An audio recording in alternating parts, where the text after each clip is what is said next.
Hello বন্ধুরা, নতুন আরেকটি ভিডিওতে আপনাদের স্বাগতম। আজকে আমি আপনাদের দেখাবো বিকাশ অ্যাপস থেকে কীভাবে সেন্ড মানি করে এক মোবাইল থেকে আরেক মোবাইল নাম্বারে টাকা পাঠানো যায়। তো সেজন্য আপনাদের ব্যবহার করতে নতুন একটি বিকাশ অ্যাপসে লগ ইন করার পরে আপনাদের দেখিয়ে দেবো আমি কীভাবে এক নাম্বার থেকে আর আপনার নাম্বারে আমরা টাকা সেন্ড মানি করে থাকি।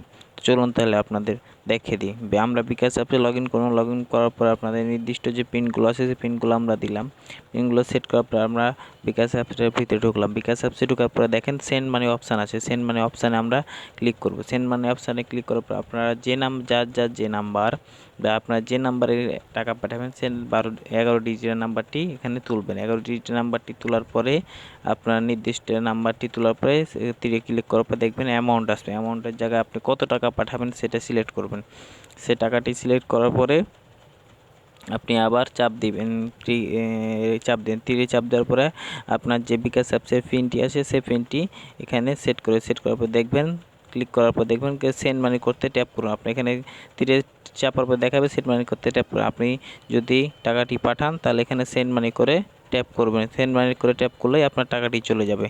তো আজকে আমরা আপনাদের দেখালাম কীভাবে বিকাশ অ্যাপসের মাধ্যমে এক নাম্বার থেকে আরেক নাম্বারে সেন্ড মানি করব। তো আজকের মতো ভিডিওটি এই পর্যন্ত। নতুন কোনো ভিডিও চাইলে আমাদের কমেন্ট করে জানাতে পারেন আপনার কী বিষয়ে ভিডিও দরকার, আমি সেই বিষয়ে ভিডিও বানাতে চেষ্টা করব। আজকের মতো এই পর্যন্ত। ভালো থাকবেন, সুস্থ থাকবেন। আল্লাহ হাফিজ। আমাদের চ্যানেলটি নতুন হলে আমাদের চ্যানেলটি সাবস্ক্রাইব করুন। ধন্যবাদ।